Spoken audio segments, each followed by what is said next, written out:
So silver prices are jumping fast, over 30% up this summer because demand for real physical silver is outpacing supply.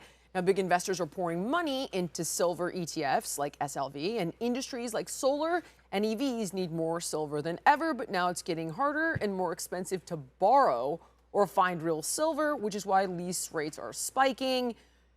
Yeah. Okay, Amy, so go. Yeah, something weird is happening with silver right now, guys, and it's kind of synonymous with what we saw with GameStop, for anybody who remembers that or anybody who trades stocks. I actually started paying attention to this now 2 weeks ago.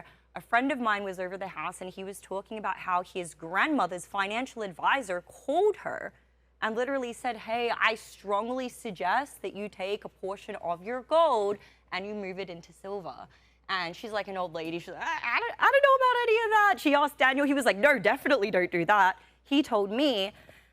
I then went to one of my friends who is extremely knowledgeable in the markets. And before I go further, I feel like I need to legally preface and say this is not financial advice, obviously.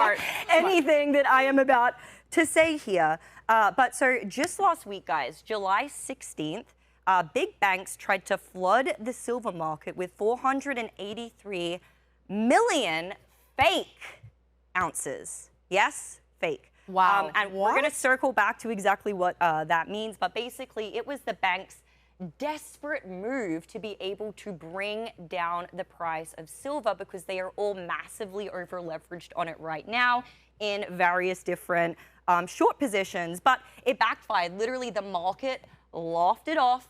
Price stayed stable at $37. And so now the internet is calling it out. They're calling this silver squeeze 2.0. And yes, that does imply that there has been a prior squeeze in the past. Shortly after GameStop, the people who were involved with that project, after that kind of dwindled, they turned their attention to silver. When that happened, there was an 8-year high, but the squeeze quickly fizzled as the market absorbed the pressure, and the institutional resistance on that was very, very strong. This time, though, we are in a completely different set of market conditions right now.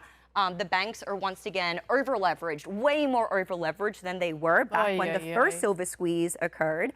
And so let me just break all of this down, explain what it means. I'm going to try to explain it in like simple, elementary terms that anybody could understand. So the first thing to understand about all of this is that all of the world's banks, not just within the United States, but they are massively, massively over-leveraged on silver right now. They're in these short positions, hoping that it's going to come back the other way, and it just quite simply has not been. But why is that? Like, are people privy to what the banks are doing and they're like, oh, hell no, and then they're investing more in silver? Silver just hasn't, I would short silver if the banks were shorting silver, so though. let me I'd be like, oh, they know, the system's rigged, we're shorting silver, check. So let me explain the difference. I would not do the opposite. Right. So this is where the difference comes in with investing when you're talking about ETFs and then the actual tangible asset, right? So last week, banksters dumped 369 million paper ounces, which is 40% of the global supply of silver, in a 30-minute frenzy to try to smash the price down. Which banks, do you know?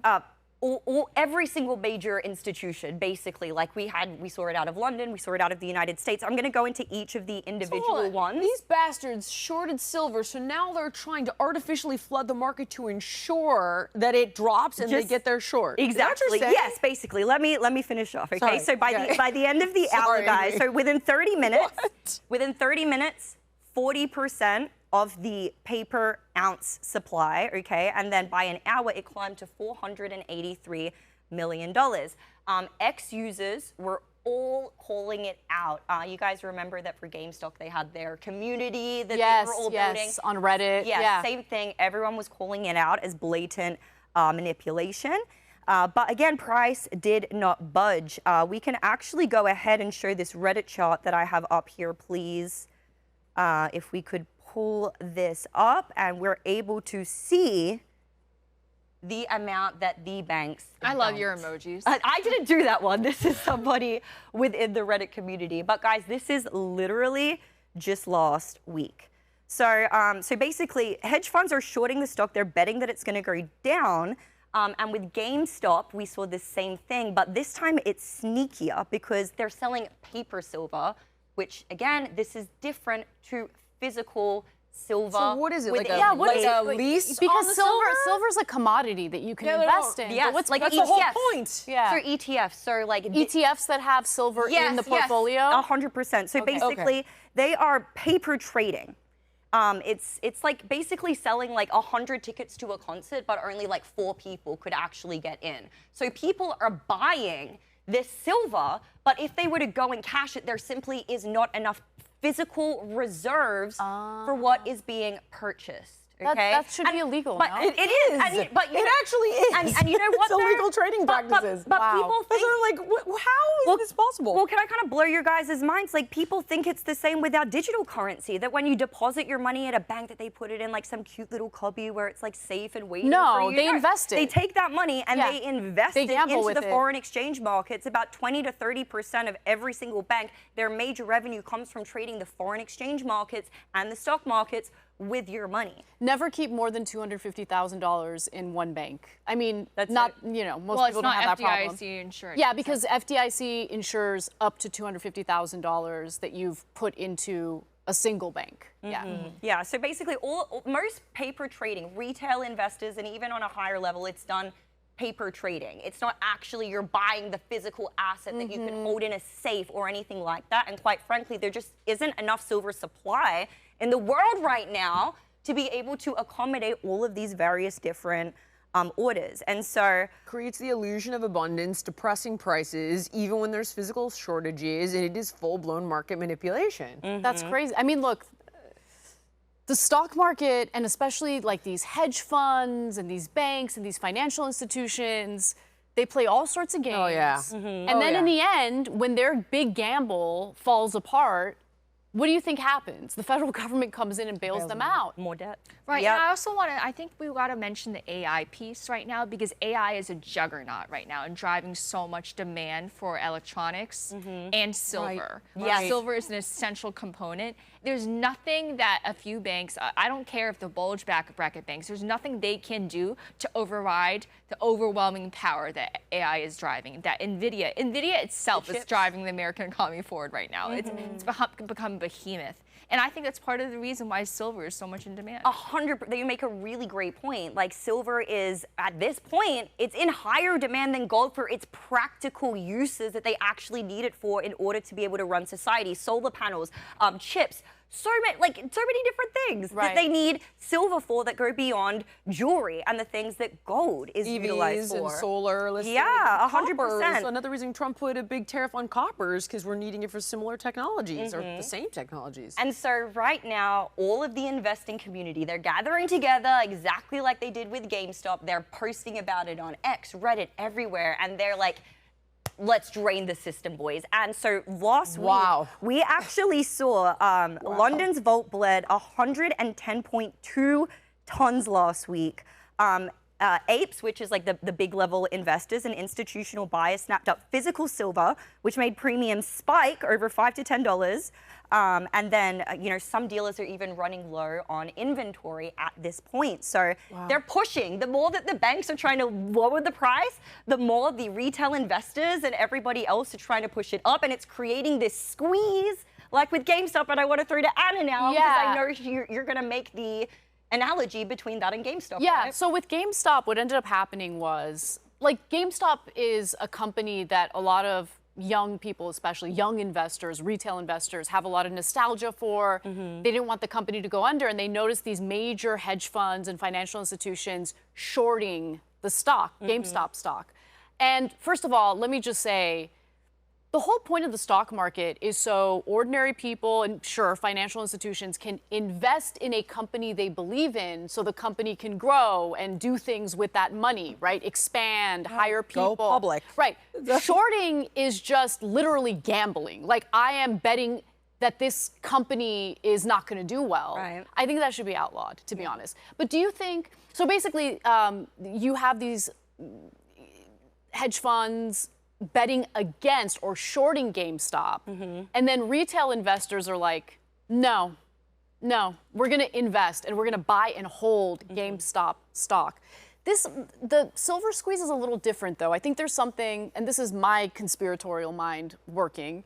Yay, I like conspiracies. I know. Yay. You gotta I'm entertain wondering- it. I mean, at least, you know. Yeah, well, explore okay, it. so here's the thing. If there's this higher demand for silver and it's just going to keep going up because of AI and the need for that commodity, is it possible that these banks are giving this illusion, like they're shorting it to convince the markets to also sell their stock? That's what I would have done. So then they can come in and snatch up silver. That's exactly brilliant. what I would But have it's done. not working. So what are they going to do when everyone is pushing so much? And literally by the week they're posting the actual like silver withdrawals that people are taking out of vaults as people become more privy to this information. And we have to understand that the more physical supply is like gone, like it's just going to keep pushing up. Wow. And that's And such so, a go on. You know, I just want to applaud you for that point, because I worked on Wall Street and people would routinely bet on both sides. They bet on both candidates in presidential races. They bet on both sides for companies.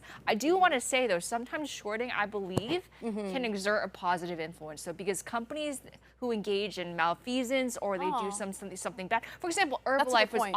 an obvious pyramid scheme. Right. Oh, yeah. And so Bill Ackman ran a years-long shorting scheme on that. And also just like United Healthcare or companies that do egregious things. Dude, margin trading exists in every modality of trading. It exists when you trade the foreign exchange market. It exists when you trade the stock market, when you trade metals, ETFs, indices, everything, right?